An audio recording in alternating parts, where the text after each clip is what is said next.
What's going on, YouTube? Today we're going to be going over another gold method explained for you guys. This is going to be one that doesn't require anything crazy except the ledgerman skill and the ability and the desire to be a criminal. This is going to be one where we're going to have to put Isabel away for. Sorry, Isabel. I can't let my report drop with you. I don't want you to see me like this. You're probably wondering why we're on the docks in Ebonheart of Stone Falls inside the Ebonheart Pact. And that is because we are here to do a gold method explained. And that gold method explained requires us to take all of the gold out of all these poor civilians who are all conveniently faced away from us. Pockets. Take their gold, their treasures from their pockets into ours. Before we jump into that and all the bits, bobs, perks, pieces, gold per hour rates, I just wanted to give you guys a couple quick channel updates. Just wanted to thank you guys while my voice is recovering that you guys are still watching my videos and whatnot, and you guys have completely not forgotten about me and subscribed to somebody else.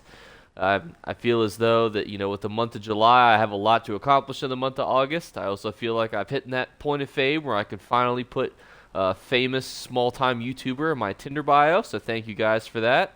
And if you are the giveaway winners for the month of July, neither of you have reached out to me, so please reach out to me on Discord if you'd like to be entered into the giveaway for the month of August.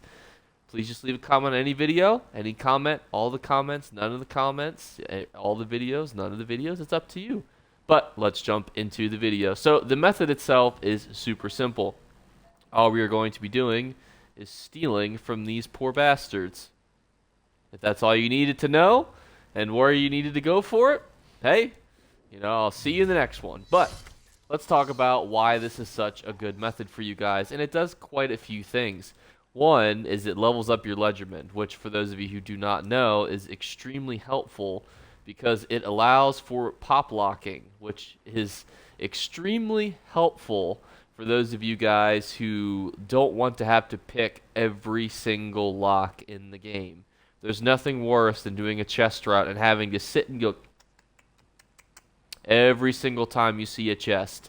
It's horrible. Or if you're that guy in a trial, it's like, oh, there's a chest over here. And then 5 minutes later, you're just fiddling with that for another 5 minutes. And another.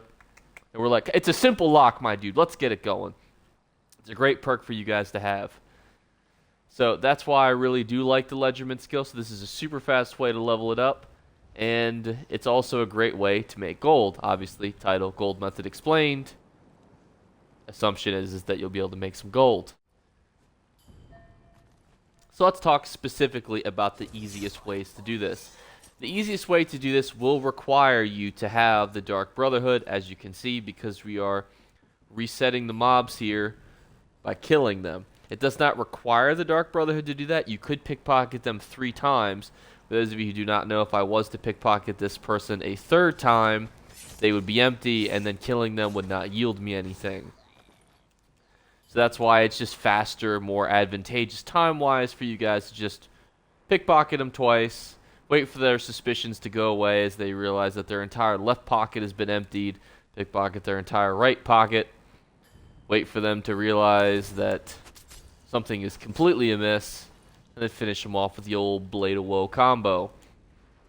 And then try not to fall in the water like I do, or accidentally fish this spot and get thrown into the water, because this is the hardest part of this method. A couple other things that do make this easy is I do encourage you guys to be a vampire, as being a vampire just keeps you from not being slow as all hell when you sneak. Another good thing that's nice to have too is it's not too shabby to have the old Thieves Guild perk that makes your heat go away, because sometimes you will get caught, which that was a non-scripted moment in time there. So that makes it quite a bit easier. But basically, you'll go up and down this route here, and then you will then go to the nearest Thieves Guild Outlaw Refuge. Now, another thing that makes this method really nice is for those of you who do not know, while we're taking our little bit of a field trip over to the Thieves Guild Refuge, there is a maximum amount of stolen goods that you can sell per day. However, you can still go on multiple characters, pickpocket 1 item, get the ledgerman skill, and steal another 50 items. You might be thinking, well, that's got to be inconvenient. They're not going to be trained. Oh, gosh. And they use clemency, pretend that didn't happen. Is that you'll basically be in a situation where, oh, you're like, oh, well, I have to get on a new character. I'm going to have to take them all the way over there. But as you can see, I have the house here. You guys probably also have this house because it's one of the starter houses that you get for free. So you get this house. You could take level 3 Joe Schmo over there, steal 50 items, take him over, level up his Ledgerman, get him a whole bunch of stolen goods. Bada bing, bada boom, wham bam, thank you ma'am. And it does not take long to fill up your inventory. There's almost always a mob there, unless you go light speed, which even then, you know, you're still going to be able to go through and have a high respawn rate. You're still going to be able to crank through a bunch of gold. Fortunately, my inventory was very full, so we didn't get to do a full route there. But a full route can net you anywhere from 3 to 5k. And it only takes, 5 to 10 minutes to do that. So then you can start really doing those numbers and breaking it out. And obviously there is a bit of luck to it, because obviously there's different quality stolen items between white, green, blue, purple. So that's going to play a bit of a role into it too, but you're also able to get modus of that zone, you're able to get crafting motifs, and other kind of cool things too. Pickpocketing isn't just you get a random item worth 50 to 1,000 gold. There's a bit more RNG to that. So let's talk briefly just then kind of finally about perks, how the cooldown works, and so on and so forth. So Ledgerman, the things that are going to be really nice for you guys to have. Cost of sneak reduction, always really nice. Increase your chances of pickpocketing by 50%. Obviously super nice. You can see my chances were 50%, or were over 100% because I already had this perk. Here's a good question that you might be asking yourself in your head right now. Well, Jake, if I'm on a level 3 character, what are my odds of pickpocketing? 70% is going to be your odds. So your odds are still very, very good, even if you're on a brand new character. So even after I would sell my 140 items here, which would likely net me around 20k gold, which I will be able to do very quickly, I will be able to then hop on a brand new account on a new character and do this as many times as I want, as long as nobody else is here, and just get straight cash. This is obviously also something you want to level up, because this gives you the ability to sell more stolen items a day. Obviously, you can see I can sell 140. The default base is 50. The pop lock is not good necessarily for this, but it's good in general. Kickbacks is kind of nice, because if you get caught, you don't have to pay as much of a bounty. Go to the Dark Brotherhood. Really, it's just a Blade of Woe. Reducing your bounty faster is also kind of nice. Potentially getting Major Expedition and Shadow Rider and Spectral Assassin is okay. Not necessarily important. If you're just level 1 Dark Brotherhood on a character, makes it super easy. To get level 1 Dark Brotherhood, all you have to do is mosey on over to the Gold Coast, talk to the very, very first starter quest, and go, yeah, I'd like to join the Dark Brotherhood. And they're going to go, all right, yeah, cool, you could join. You just got to kill, like, one person or something. And you go, oh, okay, cool. And they're like, man, you're good at this. Here's the Blade of Woe. And you're like, hey, thanks, man. And then, bam, you're in the Dark Brotherhood. It's not super difficult.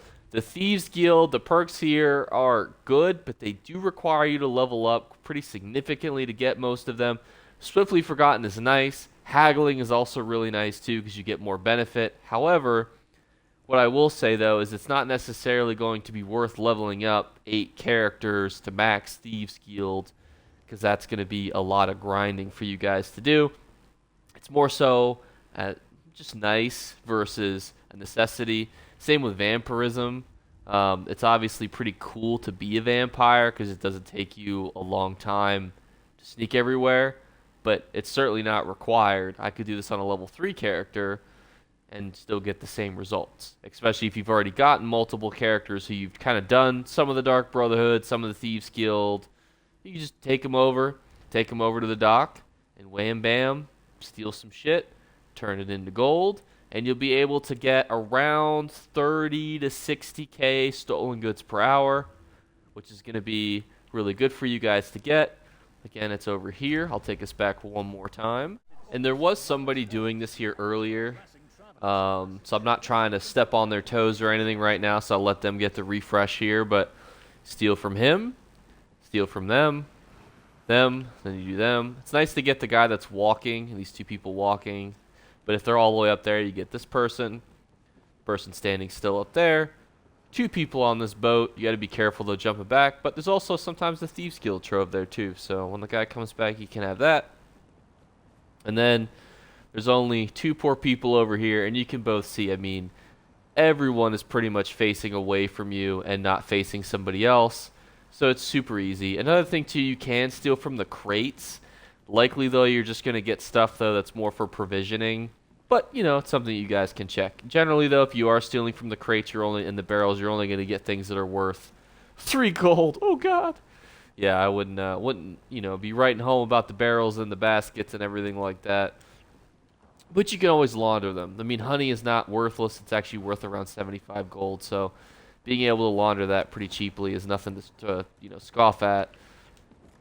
And if you love your Roman grapes, you know, feel free to stock up as well. So that's going to wrap up the video. If you guys have questions, comments, concerns, thoughts, suggestions for future content, I will likely be doing the video for the Skyrim cookbook. You guys wanted me to make a sweet roll, so we'll see how that goes. They say that it's easy in the book, but I don't know if I fully trust that, so we'll see how that goes. You'll have another Golden Vendor review tomorrow.